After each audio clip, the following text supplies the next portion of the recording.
বিশ্ব রাজনীতির দাবার ছকে রাশিয়া ও যুক্তরাষ্ট্র দুই মহাশক্তির রাজা। দুই দেশ কখনো জড়িয়েছে মুখোমুখি সংঘাতে, আবার কখনো হাত মিলিয়েছে গোলটেবিল বৈঠকে।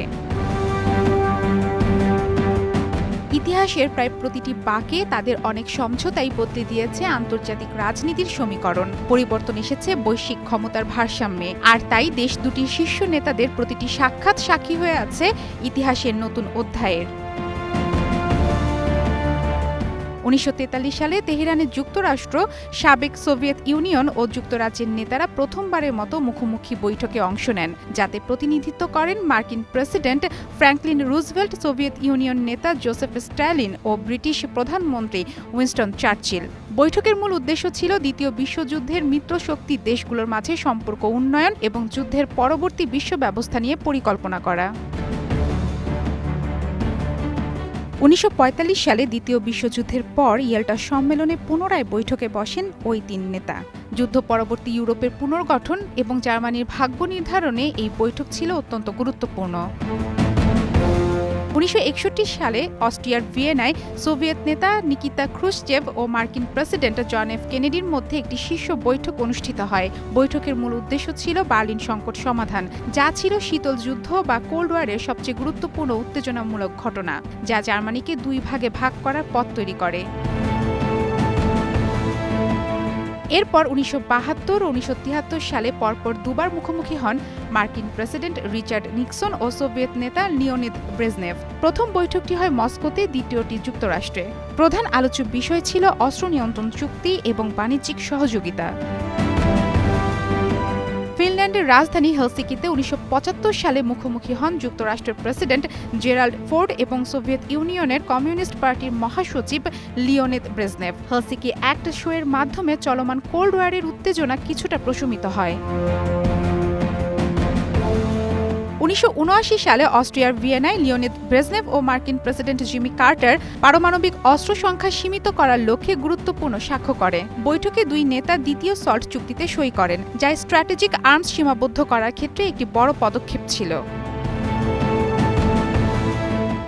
এরপর মার্কিন প্রেসিডেন্ট রোনাল্ড রিগান ও সোভিয়েত নেতা মিখাইল গর্বাচেভের মধ্যকার গুরুত্বপূর্ণ তিনটি বৈঠক অনুষ্ঠিত হয় ১৯৮৫, ১৯৮৬ এবং ১৯৮৭ সালে। ১৯৮৫ সালে জেনেভা সম্মেলনের বৈঠকের মূল উদ্দেশ্য ছিল পারমাণবিক অস্ত্র সহযোগিতা কমানো ও স্নায়ুযুদ্ধের অবসান, যা সফলতা পায় ইউরোপে মোতায়েনকৃত মধ্যপাল্লার পারমাণবিক ক্ষেপণাস্ত্র সম্পূর্ণভাবে বিলুপ্তি করার চুক্তি স্বাক্ষরের মধ্য দিয়ে।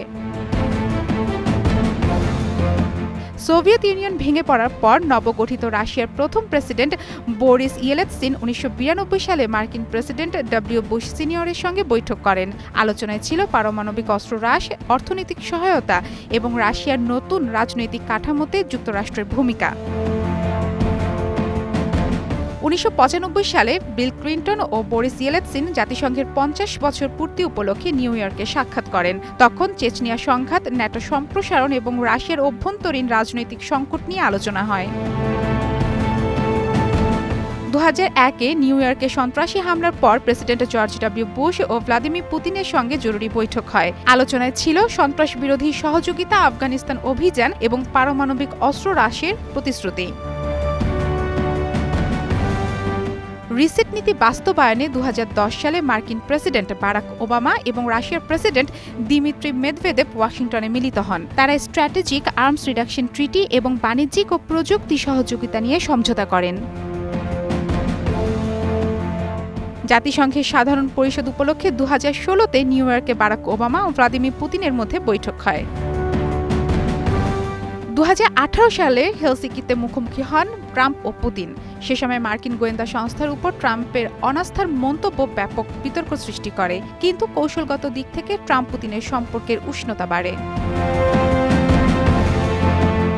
সবশেষ ২০২১ সালে জেনেভায় প্রেসিডেন্ট জো বাইডেন ও পুতিন শীর্ষ বৈঠক অনুষ্ঠিত হয়। বৈঠকটি বিশ্বব্যাপী কূটনৈতিক নজর কাড়ে।